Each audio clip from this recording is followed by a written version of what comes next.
예레미야서 44장의 내용은 요한안이 이끄는 유다 백성들이 하나님의 말씀을 듣지 않고 마침내 이 애굽 땅으로 피신을 하고 난 다음에 어떠한 일이 있었는가에 대해서 자세한 기록을 우리에게 남겨줍니다.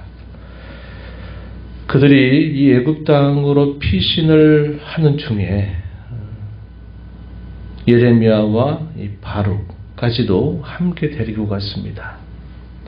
남겨두고 갔더라면 어떨까 싶은데 너희도 같이 가서 우리와 운명을 같이 할 수밖에 없다 해서 예레미야와 바룩까지 함께 그곳에 데리고 갔어요.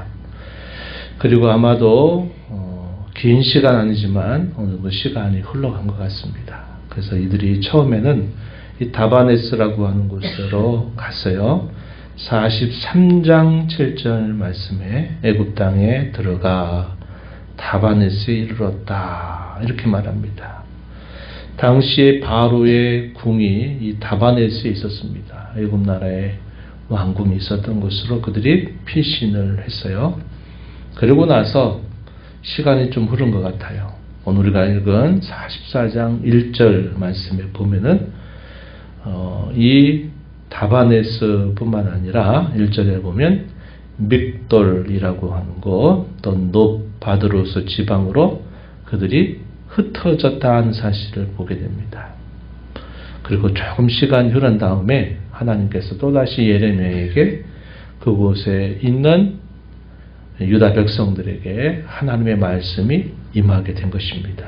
그 임하게 된 내용, 우리가 읽었던 말씀 중에 2절로부터 6절까지 임한 말씀이 소개가 됩니다. 그 내용이 어떤 내용이냐 하니까 왜 그들이 이와 같이 애굽 땅에까지 이르게 되었는가에 대한 원인을 하나님이 직접 그들에게 밝혀주신 것입니다. 그들의 생각에는 우리가 필요하면 왜 이 군사력이 없는 그런 나라가 되어버렸을까? 왕이 이렇게 정치력이 없고 뭔가 수완이 없는 이런 왕 앞에서 우리가 있다가 그 바벨론 나라를 우리가 버텨내지 못하고 여기까지 이르렀을까라고 생각했을지 몰라요. 그러한 원인들을 자기 나름대로 그리고 눈에 보이는 상황에 대해서 결국 우리가 힘이 없으니까 이렇게 됐지. 바벨론이 우리보다 힘이 세니까 이렇게 된 거지. 어쩔 수 없지. 이런 정도 생각을 했을지 몰라요. 그러나 선지자 예레미야를 통해서 하나님은 이 모든 일들이 하나님이 그들에게 행하신 일이라는 사실을 계속 말씀해 주셨습니다. 정확한 원인은 군사력이 약해서도 아니고 정치력이 약해서도 아니었습니다. 그것은 하나님께서 자기 백성들을 향한 징계였다는 사실을 분명하게 밝혀줍니다. 그 원인이 무엇이었을까? 3절에 보면 알지 못한 다른 신들에게 나아가서 분향하여 섬겼다. 하나님이 아닌 우상을 섬겼던 것이 중요한 원인이다. 이렇게 소개했고 이에 대하여 하나님은 수없이 많은 기회를 그들에게 주셨다는 사실을 말씀해 줍니다. 4절 5절에 보면 하나님께서 선지자들을 끊임없이 그들에게 보내서 그들로 하여금 하나님의 말씀을 듣고 그 우상 숭배의 길에서 돌이키기를 그토록 하나님이 말씀하셨다는 겁니다. 그럼에도 불구하고 그러한 말씀을 거역하고 그것을 순종하지 않은 이유 때문에 결국 그들에게 이러한 일이 닥쳤다는 사실을 분명하게 밝혀줍니다. 6절에 보면 나의 분과 나의 노염을 쏟았다. 그래서 폐허와 황무지가 되었다라고 그 분명한 이유를 말씀해주고 있다는 겁니다.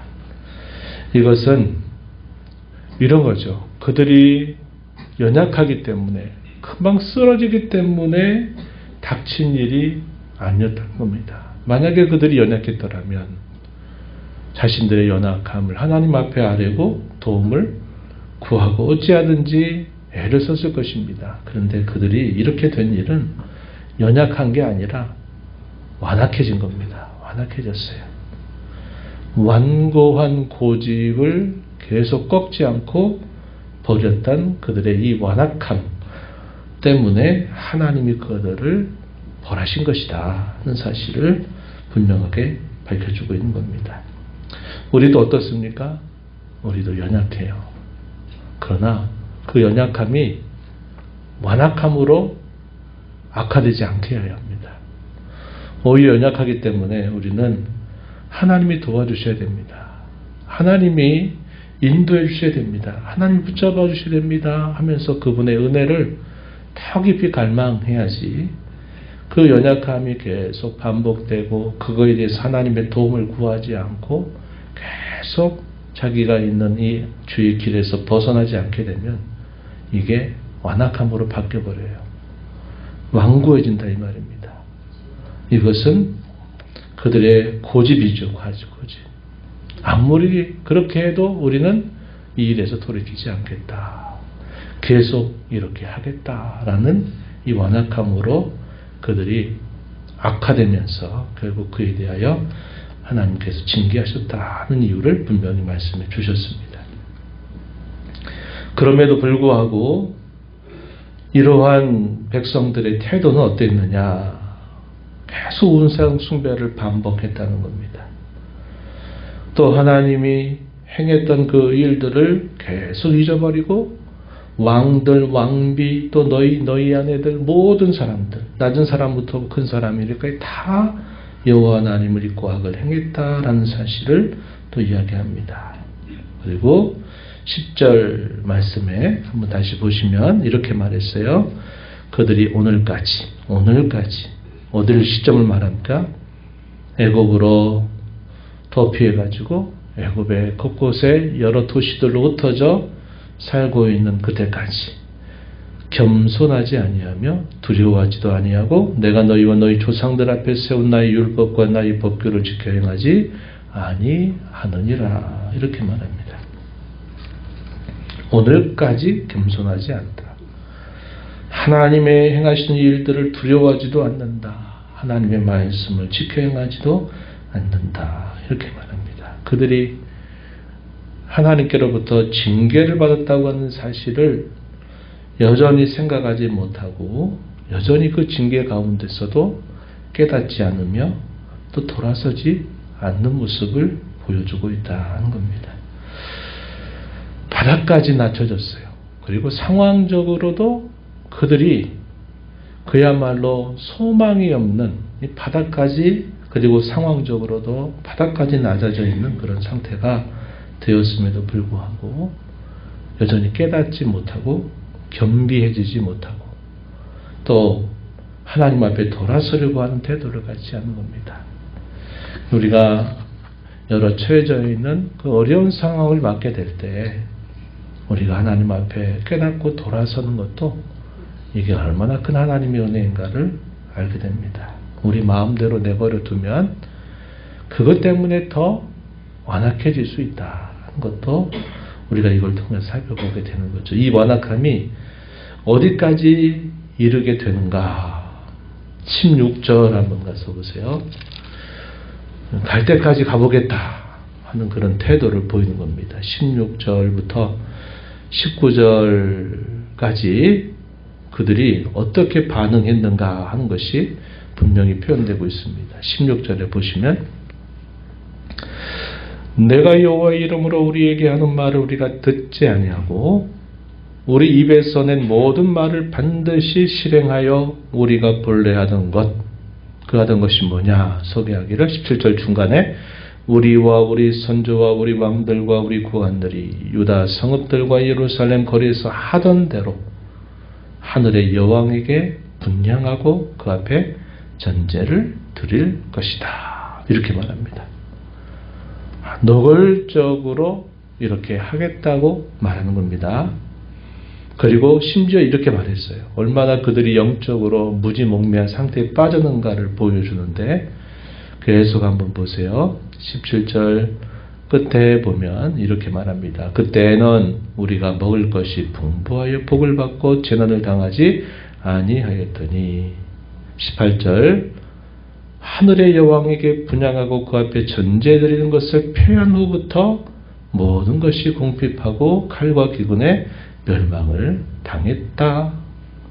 분명히 예레미야를 통해서 그들이 왜 이런 상황에 처했는가에 대한 분명한 원인을 들려주셨음에도 불구하고 당시에 이 완악한 유다 백성들의 대답은 그게 아니라는 겁니다. 우리가 예루살렘에 있을 때 하늘의 여왕에게 분향할 때는 잘 먹고 잘 살고 잘 됐는데 그 분향하던 일을 멈추고 난 다음부터 우리에게 이러한 화가 미쳤다. 우리는 계속 이 일을 다시 할 것이다 라는 그런 완악한 대답을 하게 된 것입니다. 그러면서 19절에 보니까 뭐라고 말하냐면 그것은 여인들이 하는 말인데 그 우리가 그냥 남편의 허락 없이 한 일이겠냐. 남편도 다 했다는 말이에요. 그래서 온 가족들이 다 하나님으로부터 완전히 배교하고 등을 돌려서 다 같은 마음으로 이렇게 하겠다. 이런 태도를 보이고 있는 것이죠. 자신들의 범죄에 대한 책임을 어디로 돌린 겁니까? 우리가 하늘의 여왕에게 분향하지 않은 것 때문에 하늘의 여왕이 우리에게 진노해서 우리가 이런 일을 당한 것이다. 이렇게 말하는 겁니다. 완악하죠? 얼마나 완악합니까? 영적으로 아주 무지몽매한 상태가 빠져버린 거예요. 우리가 죄를 범하고 그 죄로부터 돌이키지 않게 되면 영적으로 무지하고 몽매한 자가 되고 분별력을 잊어버려요. 둔감해져요. 그래서 이러한 계속 죄가 죄를 낳고 죄가 자신들의 몫을 그 사망의 문턱 앞에까지 이 죄가 끌고 간다는 것을 우리가 알게 되는 대목입니다.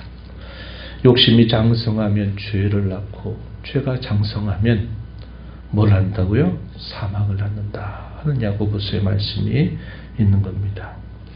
여기 하나님께서 이들에게 뭐라고 말씀하세요? 너희가 범죄함으로 인하여 너희 영혼을 해하였다. 이렇게 표현한 말이 등장하죠. 너희의 범죄가 결국 너희를 해를 입게 하였다. 분명한 이유를 이야기합니다. 이 죄가 갖고 있는 이 파괴력이 바로 이와 같다 하는 사실들을 이야기합니다. 이렇게 완악하고 무지몽매하고 이 패악한 대답을 하는 이들에게 하나님이 또 예레미야를 통해 뭐라고 말씀하시느냐. 너희 중에 애굽에서 돌아올 자가 아무도 없을 거다. 그래서 칼과 기근과 전염병으로 너희는 다 이곳에서 다 죽게 될 것이다. 이렇게 말씀해요. 만약에 여기서 도망치는 소수가 있다면 그들은 목숨을 부지하고 돌아올지 모르나 이곳에 있는 너희들은 다 이 애굽 땅에서 죽게 될 것이다. 하는 사실을 선언한 것입니다. 그 패망의 하나의 표징으로 뭘 말씀하시냐면 30절 마지막 절에 가서 보면 이렇게 말씀하셨어요. 보라 내가 유다의 시드기야 왕을, 유다의 마지막 왕이죠. 시드기야 왕을 그의 원수 곧 그의 생명을 찾는 바벨론의 느부갓네살 왕의 손에 넘긴 것 같이 애굽의 바로, 당시 바로가 누구냐면 호브라입니다. 호브라. 이 호브라 왕을 그의 원수들 곧 그의 생명을 찾는 자들의 손에 넘겨줄 것이다. 여호와께서 이와 같이 말씀하셨다. 너희에게 이러한 더 큰 화를 하나님이 내리시게 되는 하나의 표징이 뭐냐? 지금 이 제국의 왕, 이 바로는 바로였던 이 호브라가 그의 원수들에 의해서 넘겨지는 것을 보거든 너희에게 내가 말한 이 말이 너희에게 분명히 이루어질 줄 알아라. 이렇게 하나님이 예레미야를 통해서 말씀을 하고 계신 것입니다. 바닥까지 낮추어도 꺾이지 않는 그 교만, 그 완악함, 영적인 무지함, 이것이 그들에게 결국 더 큰 화를 부르는 그런 결과를 가져왔다는 거죠. 선지자의 애절한 호소를 그들에게 또 들려줌에도 불구하고 그들이 이러한 태도를 계속 취하고 있는 것을 보게 되는 겁니다. 우리 이 말씀을 통해서 뭘 깨닫습니까? 죄라고 하는 것이 갖고 있는 이 파괴력이 얼마나 무서운가를 우리는 알게 되는 것이고, 우리가 갖고 있는 이 연약함이 우리가 하나님을 찾고 부르고 하나님의 능력으로 채워지는 그런 계기로 삼아야지, 우리가 갖고 있는 연약함이 계속 잘못된 길로 악화되어서 완고함과 완악함으로 발전되는 것이 얼마나 우리 영혼을 피폐하게 만들고 우리의 삶을 망치게 되는가를 우리가 보게 되는 것입니다. 오늘도 우리는 연약하기 때문에, 부족하기 때문에 더 하나님의 은혜를 갈구하고 하나님의 능력으로 우리의 삶을 채워가는 일에 힘을 기울이고, 언제나 우리를 부르신 하나님, 우리의 연약함과 부족함에도 불구하고 언제나 주님의 이름을 부르는 자들에게 주님은 내가 너의 힘이다, 내가 너의 반석이다, 내가 너의 피난처가 되어줄 것이다 라는 사실로 우리에게 은혜를 베풀어 주실 것입니다. 오늘 복된 주일을 우리가 또다시 맞이하면서 우리의 힘이 되시고 우리의 반석이 되시고 우리의 진정한 피난처가 되시는 하나님 앞에 나와서 또 하나님과 만나 교제하며 즐거워하는 귀한 날 되기를 진심으로 바랍니다.